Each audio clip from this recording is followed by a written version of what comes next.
There are only two people in this world. Those who have tried an XSR900 and obviously loved it, and those who are wrong. Pigeonholing the XSR900 into the retro class is doing yourself the biggest disservice on the planet. It's a bike that punches so above its weight, it transcended its niche. But looking at the XSR900 as simply a naked bike is a dangerous game, because then you're putting it against its older brother, the MT-09.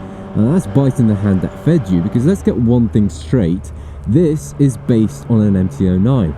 But believe me, the XSR900 is and has always been the better MT-09. The XSR is the MT-09 for the connoisseurs.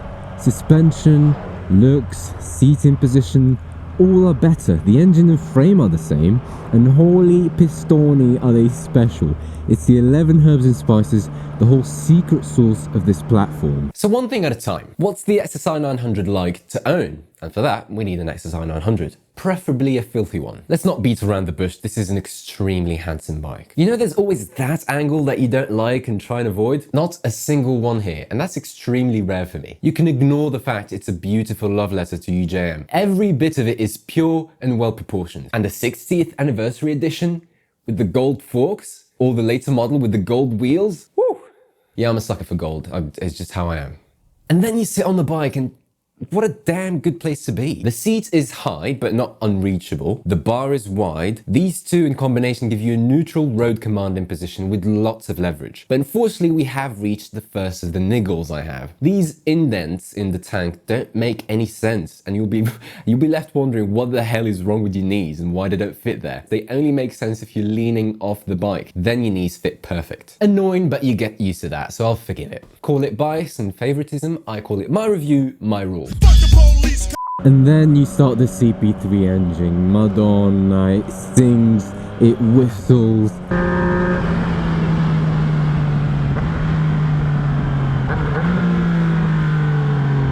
It makes 115 power horses and 88 newton meters of twerks, and trust me, you feel every single one of those newtons hitting you in the face.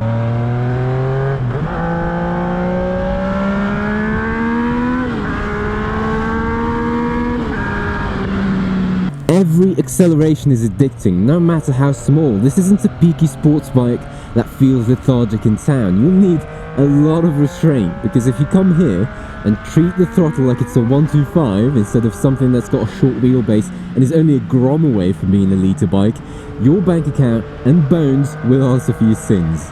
Upgrading to the XSR900 from a smaller bike will teach you why it's important to grip the tank with your legs and brace. Careless riding might fly with other bikes, even more powerful ones, but in here, where the position is upright instead of tucked down like a Super Sport, and the seat has no backstop like a Super Sport, if you're not bracing, you will fly off and the bike will just carry on without you as if you never existed.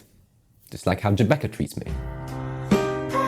Boys, we need to talk about power for a second. If you're 12, then you look at the spec sheet and scoff like the spoiled bunchable. If you're 12, then you look at the spec sheet and scoff like the spoiled punchable brat you are and think, the XSR900 sucks. This V4 Street Fighter makes 208 horsepower and that's the one I want. I don't know why you're American in my head. And to that, I calmly say, shut your damn mouth. What spec sheets don't convey is riding engagement. The higher the power a bike has, the more it becomes a lazy twist and go. And what else is a lazy twist and go? That's right. And we all know where those belong. Bye, scooterists. The beauty of the CP3 is that it's immensely powerful, but it's not twist and go, Hayabusa, Panigale powerful, okay? The 115 horsepower figure nails that. It's just right. Give it go juice in 6th or 5th, and it will go, but it'll call you a lazy prick. Drop down 2 gears and it will bugger off like nothing else.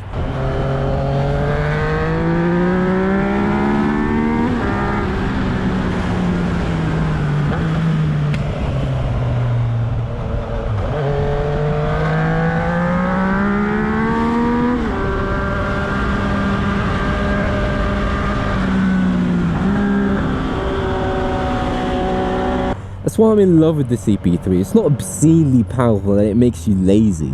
It rewards working the gearbox, keeping it in that mental power band.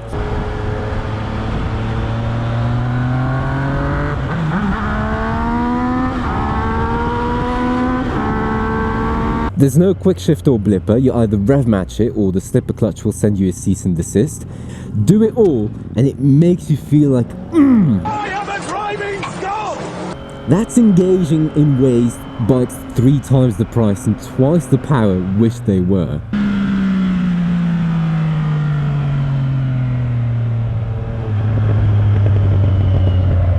There'll be snap, crackle and pop.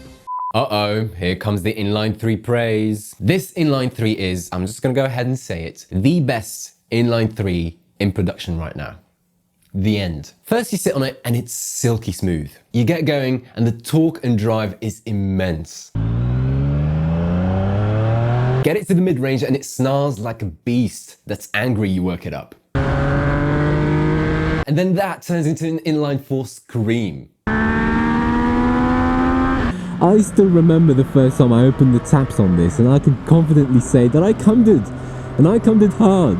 If you don't have a modicum of restraint on one of these and choose your moments... My moustache would like a word with you if you'd like to step out of the vehicle. And it's not the XSR's fault, okay?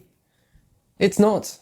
You read the reviews, and to quote another channel of boot bikes that's very in vogue right now, eh? I wouldn't buy an XSR900. It's too much motorcycle for its own good.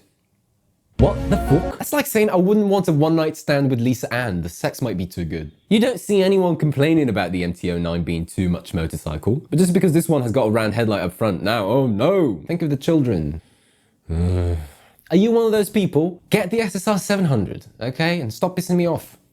Sukapliat. By 2016 standards for an 8 grand bike, yeah, for a bike under 8 grand, the electronics are not bad at all. You of course had ABS, and 3 traction control settings. Office shenanigans time, TC1 is every day, and TC2 for rainy, slippery conditions. There's no IMU, so detection and intervention is a bit crude, but it's more than good enough. Throttle maps are standard, B for perhaps using for the first time and never using again, and A for telepathic. The entire throttle map gets compressed and 100% throttle comes much, much sooner. So most of my riding is done in standard. As A is basically an on-off switch in slow speed traffic. It's dangerous and tiring. The place for A mode is high speed stuff like a motorway. The snatching completely disappears. You're just left with this bike that feels like it just gained 50 horsepower out of the blue. It makes you feel like a brand new bike every time. It's amazing. Get to the first corner and you realize this grin maker will take it with disarming ease. And why shouldn't it? Wet, it weighs 195 kilos. And that's lighter than one of these.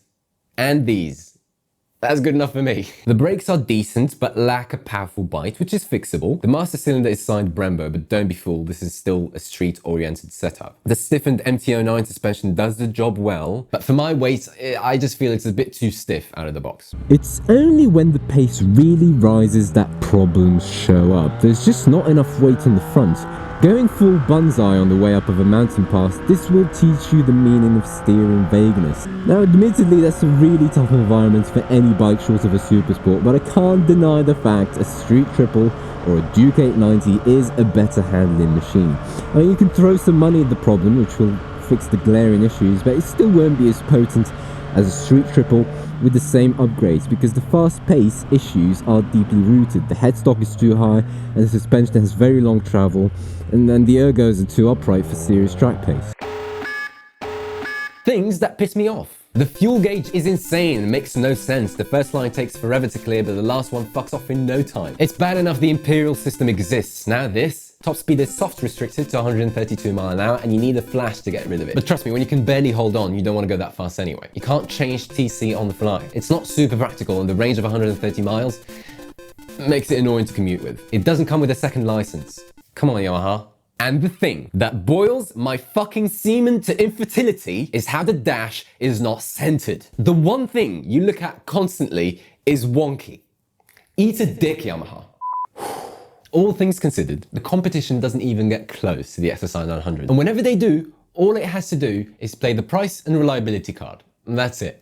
So yes, to answer the question, this was a brilliant bike back in 2016, and it's still a brilliant bike in 2022. The new generation doesn't offer anything revolutionary if you're budget conscious. At £6,900, nice, a barely used XSR900 is the bargain of the century on the thrill per look per pound basis. Go get one. My final rating is a very strong 8.5 out of 10. A naughty bike that makes me feel alive in today's sterile, fun-hating world. Ding dong my bell, and watch another one. Ooh.